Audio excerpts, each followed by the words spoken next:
Peace. How you guys doing? It's your boy Free Play, and we're back with another video. As you guys can see, today we're inside of FL Studio. I haven't made a video in a minute. Excuse me. I haven't made a video in a minute because my parents are back in town from the DR, and they basically live over there. But we all stay together when they come back to the States. So I had to take down a lot of my setup, and basically, I've been working on my laptop. So I want you guys to still see how I cook up even when I don't have a sampler, and how I approach FL Studio like if I'm in my samplers, if that makes any sense. So I'm always creating. I always need to have music around me, and I know a lot of you guys are the same way, but it's not practical for me to have a huge ASR 10. Anybody that owns it knows how heavy these things are and how much space it takes to set it up. Same thing with the MPC 2000 XL. It's very heavy, requires a lot of wires to be moving around. And like I said in another one of my videos, like 90% of the time I'm on the laptop, I'm on the go. That's why I kind of got rid of my studio. I had a big studio in Brooklyn, or somewhat big setup over there with a lot of outboard gear. Got rid of about 80% of it. And now I just got, I actually, we'll talk about this in another video. I just got an Apollo Solo because I really slimmed down. I used to have a RME UFX Plus, which is a flagship model of their interface, and all these things were great. They sound amazing. Same thing with outboard gear and samplers, but now the technology is so good, and also I have a need to be more mobile and just less clutter, less things, and still take the knowledge that I gained from using those pieces of equipment and make something that still sounds amazing in the box, and using creative ways of using plugins rather. So I'm gonna probably not talk too much during this video because I don't have a mic stand out right now, but I'm gonna get into FL, chop up some drums, and create my own sample, or see if there's a sample in there that I like. But lately I've been creating melodies from scratch. So I put something together, and hopefully you guys can see how advanced FL Studio, even though it gets a lot of heat. I love the user interface of FL, and I love the way that it allows me to be creative. So a lot of people, like I said, they talk down on FL, but it's a very, very capable DAW, very fun to use, and that's what music should be. It should be fun, it should inspire you, and it should allow you to be creative without any limitations. So let's get right into it. I hope you guys like this type of content. If you do, please leave any feedback in the comments. If you hate it, skip this video. It might take a minute for me to start making sampler content again. I'm going to try to either get a smaller sampler or just try to get my setup going somewhere else so that I could show you guys some more things of how I use, my vintage samplers. But for now, I figured I still make something, and music is music. It doesn't matter what you use to create it on, as long as you're expressing yourself and having fun. So thank y'all for rocking with me. It's your boy Free Play, and we're gonna start cooking up. Peace.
Bet. So I have it looping, and basically from here, I'm gonna resample it, or what they call consolidate in FL.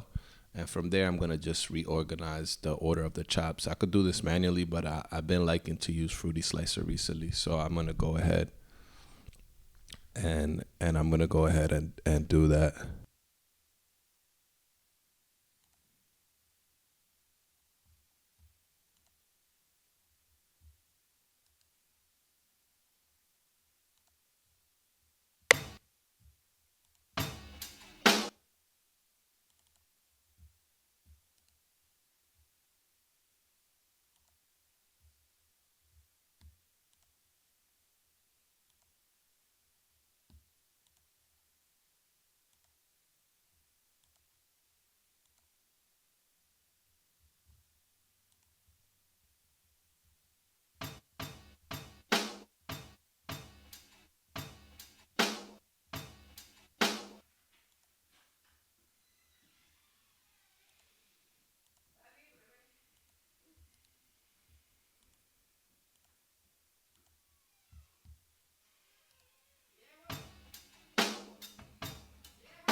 All right, check.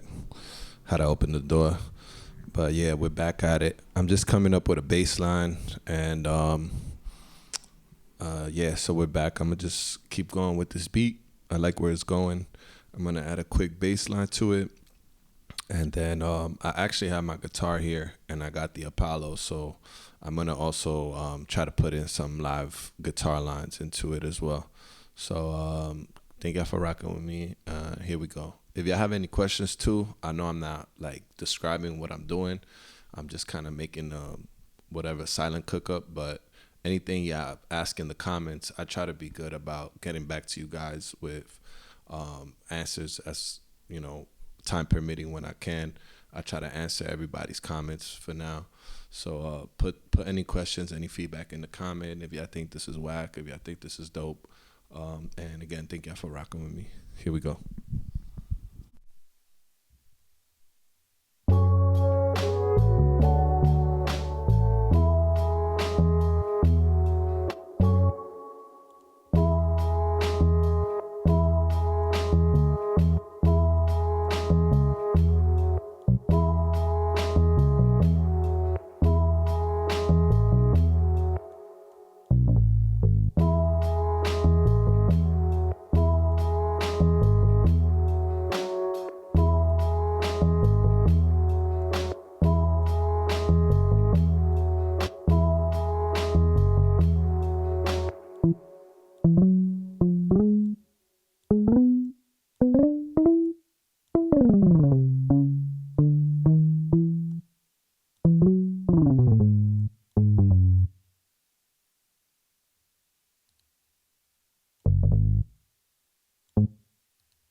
So I'm gonna chop up this loop.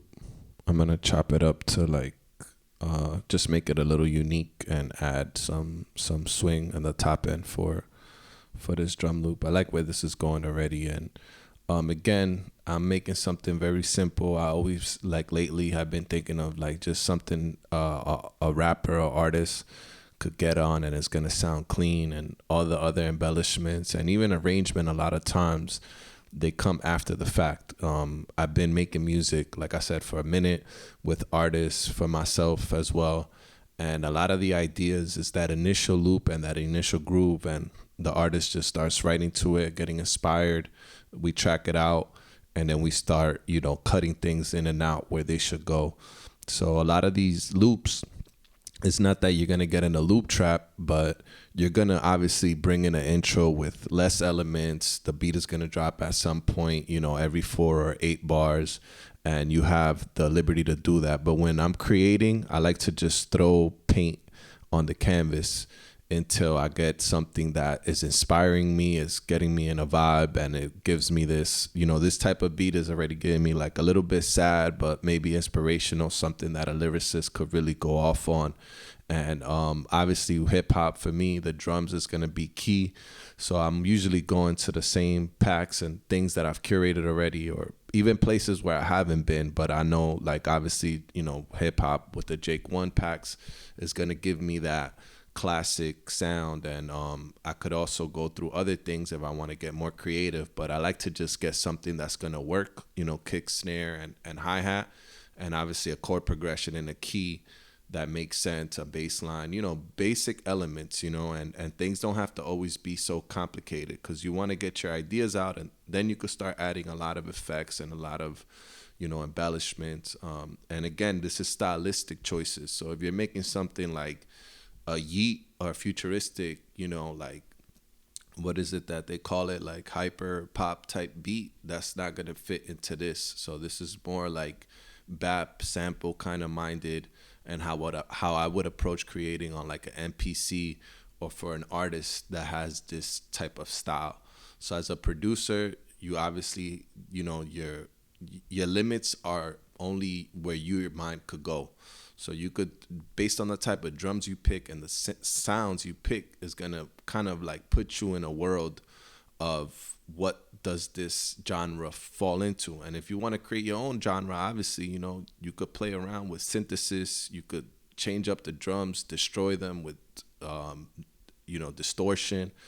There's no rules to this. But what I'm trying to do is more of something that gives me that vibe with, like boom bap style drums with a nice, beautiful chord progression, or nice chord progression. But yeah. I'm going to chop up this hi-hat, then I'm going to add some guitars and maybe do like a simple arrangement so that the video doesn't end up being too long. And again, I'm just experimenting because I know the algorithm wants me to do sampler, vintage, hardware stuff, but forget that. I want to just create and show you guys that anything's possible with whatever you have, whatever tools you have in front of you. All right. Thank y'all for rocking with me. Like always, I'm always keep saying that because I'm super grateful, super appreciative for everybody that's been tuning in, leaving comments, showing love, showing support. Appreciate y'all.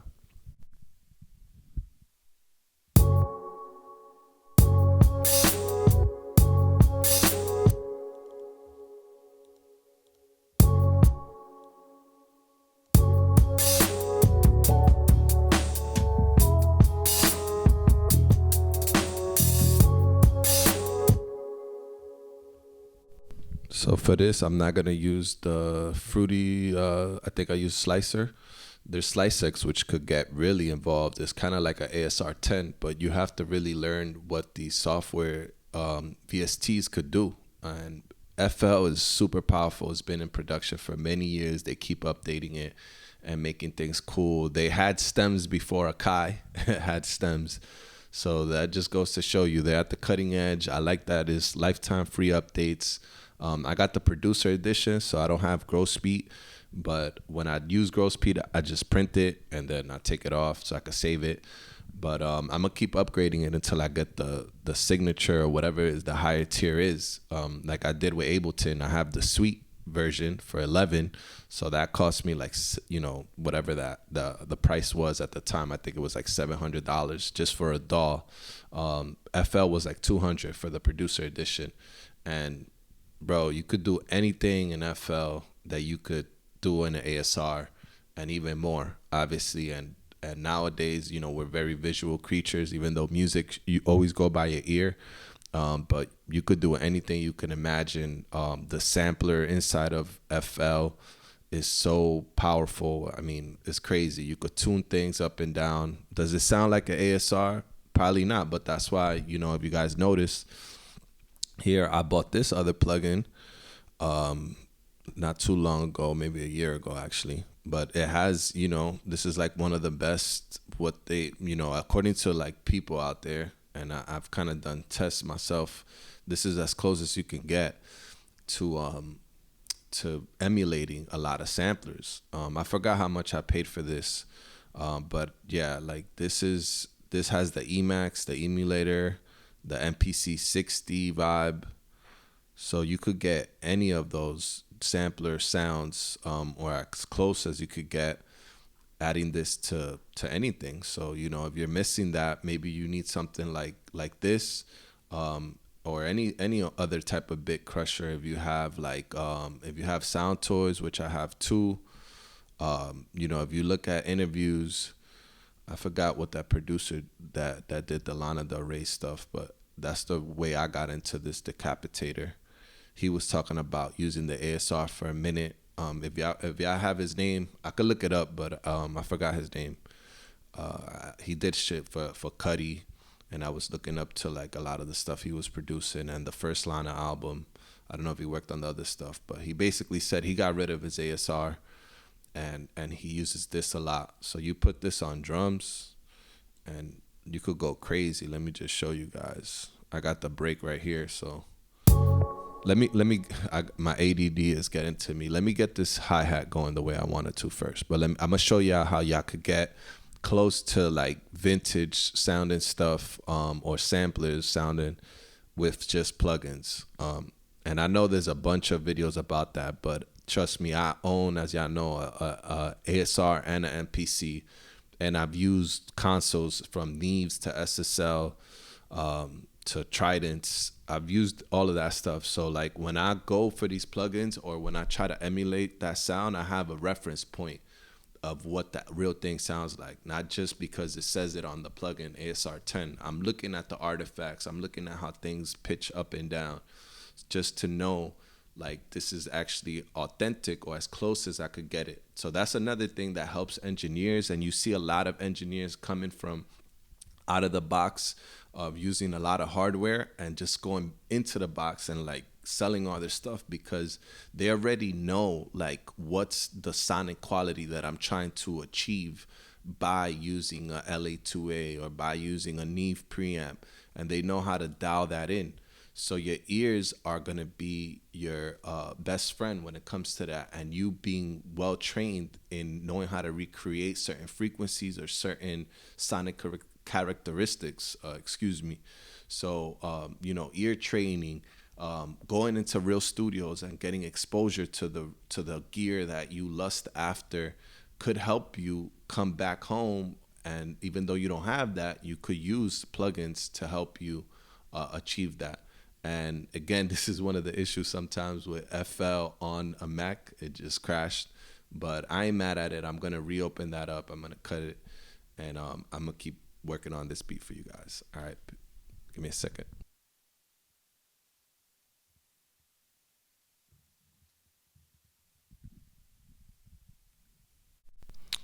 All right, so I'm back here in FL. One thing that I do love about FL is the autosave function. Make sure that here in your file settings, I have it for maximum times of autosave. 999 is the highest you could have, and very frequently, every minute or before risky operations, it's always autosaving, and it's saving to the project data folder. And basically, that's gonna be, let me save this again, and it's gonna ask me. I'm gonna go back here, replace this version, save, replace. But basically, you would go here Pardon the sirens, New York City, man, Queens. If y'all could hear that, but it's really loud. But yeah, so you go into this backup folder, and here you'll see, right? It's in military time, but basically it was like 411 when my thing crashed, or like 410. So this version was like the recent version, and it had everything I did. So you don't lose anything, and that's one thing, man. When my ASR crashes or my MPC, which they have crashed, both of them, you could lose stuff that you've been working on for hours. Cause I don't save to floppy. It would take like 10 floppies sometimes to save a beat. And I can't tell you the amount of times. I mean, I know this probably doesn't happen with the newer NPCs, or if you have a newer keyboard, a NPC 61 or whatever, Akai keys. Man, I've lost beats that I've chopped so long, and it's just like it's all gone. And I've gotten less attached to stuff like that, but it's frustrating. It's so frustrating to lose all your work, like 45 minutes worth of work here. And there's a cool thing about FL. I really mess with FL, man. I had Ableton, but I just like FL for all its quirks and all its like it's so detailed. And even though there's a lot of menu diving, you could do anything. I forgot, where is it? It's somewhere around here. It's like the project info. Where is it? Where is it? I know there's different ways to get to it, but I think no. My bad, y'all. I'm still not like a pro at FL, but it was I know I could go over here and do it too. Project info. Okay, so basically it tells you right here when I started it, how much time I spent on it, how many plugin tracks I have, how many clips, how many notes, plugins I use, 13 channels. It's pretty detailed, and you could put more information on here. And I think that's pretty cool when you could see how much time you've been working on a beat. But I think I forgot where it is. It's one of these, man. This is the metronome, but one of these is project info. But yeah, anyways.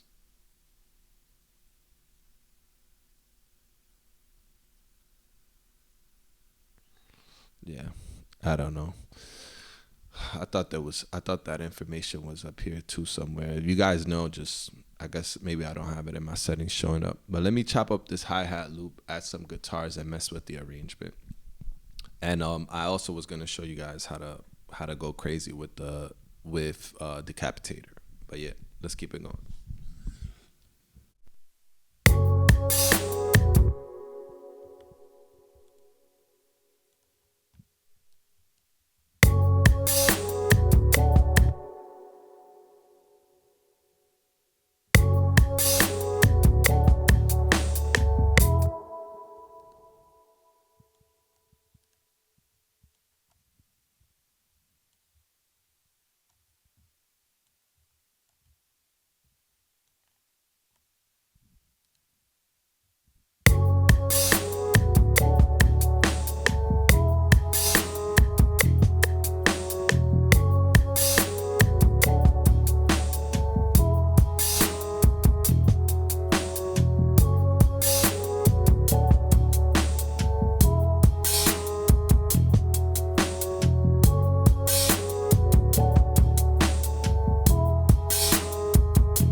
All right, cool. So just to end this off, I'm gonna add some guitars. I have my Strat here, and I'm gonna just freestyle over it and probably end it there.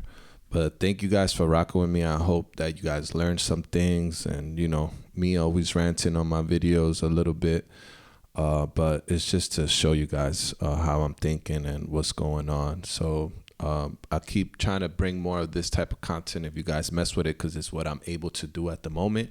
And if not, let me know. If people don't like it, then I'll just keep cooking up and not filming it. But yeah, man, keep staying creative, keep working, and keep rocking with me. Thank y'all, man. It's your boy Free Play.